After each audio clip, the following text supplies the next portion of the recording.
sa araw nito ay muli tayo nagkapatipo dito sa ating pong church. Salamat sa presensya ng bawat isa. Amen? So, ngayong umaga, mga kapatid, ay tayo po ay mag-aral ng salita ng Panginoon. At nag-prepare ako, Lord, ano ba yung message na ipagkaloob mo? So, actually, marami na po tayong mga narinig patungkol sa mga topical pangangaral ng salita ng Diyos. So, pag-aralan natin ngayon about topical, no? At marami na po tayong mga topic na naririnig about faithfulness, goodness, mercy, and then yung kabutihan ng Panginoon. So marami po tayong mga narinig about doon sa mga topic na yan. So ngayong umaga, mga kapatid, ay nag-isip po ako na ano po talaga yung magandang i-topic, no? Ngayong araw na ito. Tanungin ko po kayo, mga kapatid. Hindi naman mahirap na question po ito. Nung ikaw ay kaninang umaga na galing ka sa tahanan po sa bahay ninyo, okay ba yung mga iniisip natin? Ito po. Nung kayo ay galing sa inyong mga bahay, okay ba yung pag-iisip natin?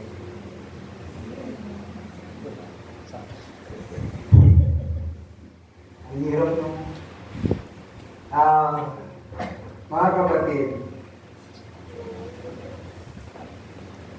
ang isa sa pinaka-battle ng isang Kristiyano pagdating sa pananambahan, ano po? Pag-iisip.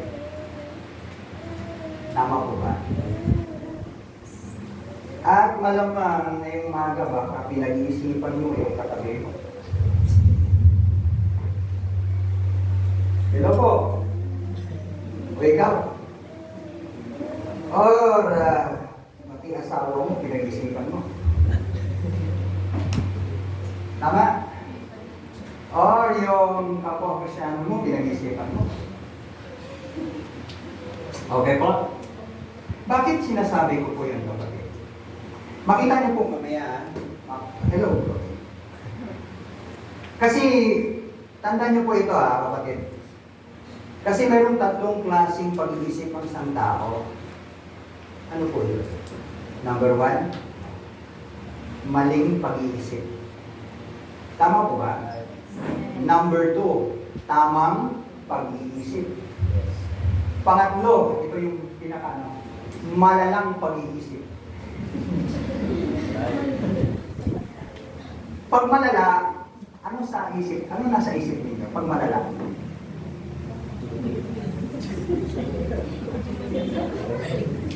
Pag malala, ano yung nasa isip ninyo? Di mo malamang iniisip yung gano'n, rehab yan, pastor. O kaya, napapaliw. No, kapatid, huwag ganon. Actually, kapatid, ngayon ko lang naisip ko mga kapatid, ano. Pero gusto ko biblical to, kapatid, no? Pakita natin sa Bible. So, tatlong chapter, tatlong verse sa Bible ang bubuksan po natin. Kasi pinagtatagpi-tagpi ko po itong tatlo na ito. So, pareho po ang kanila pong direksyon ng kanila pong mensahe. Please open your Bible. Pray, si Renton, mamaya mo lang ton ipakita yung title para suspense. Tama ba, suspense? Kayo naman. Okay po. Romans chapter 12. Ito unahin natin na Romans chapter 12. Lahat ba may Bible? Well, lahat ba? Okay, Romans chapter 12. Ito unang verse na makita po natin. Verse 3.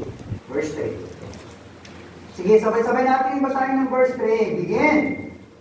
For I say through the grace given unto me, to every man that is among you, not to think of himself more highly than he ought to think, but to think soberly according as God hath dealt to every man that measure of faith. Pansinin niyo po kapatid, not to think of himself. Huwag kang mag-isip. Okay po, sa sobrang kakaisip mo, baka iba kang iniisip mo. Philippians chapter 2, ito magkakulit po ito ha. Kapatid, Philippians chapter 2. Okay po, Philippians chapter 2 verse 3 to 5. Okay, sabay-sabay natin basahin. Verse 3 begin. Let nothing be done through strife or vainglory, but in lowliness of mind let each esteem other better than himself. Look not every man on his own things, but every man also on the things of others. Let this mind be in you, which was also in Christ. Pag-iisip pa rin ang nakikita natin. Ang huli po, ito yung pinakamabigat na verse sa huli, yung bubuksan natin. Patungkol sa pag-iisip. 1 Corinthians chapter 10. Balikan natin, 1 Corinthians chapter 10. Binaliktad mo ba? Ayun. Akala ko, okay. Brother Anton, okay.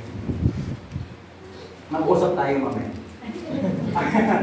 Okay, 1 Corinthians chapter 10, verse 12. Kung kayo may ballpen, ay uhitan nyo po yan. Baka hindi nyo pa nakita yan. 1 Corinthians chapter 10, verse 12. Begin. Wherefore let him that thinketh he standeth take it lest he fall. Wow. Wherefore let him that thinketh he standeth take it lest he fall. Let us pray. Father God, we thank you this morning. Thank you, Lord, sa kabutihan niyo po sa amin. Salamat, Lord, sa salita mo na aming nabuksan ngayong bata. Naway maging malinaw ito sa aming pong pag-iisip. Lord, ihanda niyo po ang aming puso at kaisipan na marinig namin ang mensaheng ito na hindi po kami lalabas sa iglesia nito na hindi po kami mahamon. At ayusin niyo, Lord, ang puso namin. At alam ko po, Lord, ang kaaway ay gumagawa ng mga kaparaanan para i-divert ang aming pong pag-iisip sa araw na ito. Bless niyo kami, Lord. Gamitin niyo po ang inyong lingkod sa likod ng pulpitong ito. Wala po akong kakayanan, Panginoon, kung wala po kayo. At ang natin ko, Lord, ay pinapakatiwala po sa inyo sa pangalan ni Cristo Jesus. Amen. Okay po? Amen. So, sabi ko nga mga kapatid, no? Mahirap labanan ang isip. Tama? Kaya marami pong mga tao na di-depress dahil sa kakaisip. Okay po? Kapatid, nandito ka ngayon sa loob po ng church. I don't know, hindi ko alam kung ano yung mga iniisip nyo. Tama? Hindi alam ni Brother JM kung ano yung iniisip nyo. Hindi alam ni Brother Gino kung ano yung iniisip ninyo. Tama? Baka iniisip nyo ngayon, boyfriend nyo.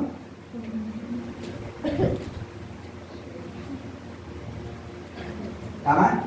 Baka iniisip nyo ngayon, yung aso nyo, hindi kumakain ngayon sa bahay nyo kasi iniwanan nyo. Baka iniisip nyo ngayon, yung matarangkahan ng bahay nyo, baka bubuksan ng mananakaw. Nasaan ngayon ang pag-iisip? Kapatid, pag uwalis nandito ka sa loob mo ng church, dapat ang isip mo ay nasa Panginoon. Tama? Baka iniisip mo ngayon, yung katabi mo, ay mabango ako sa hindi.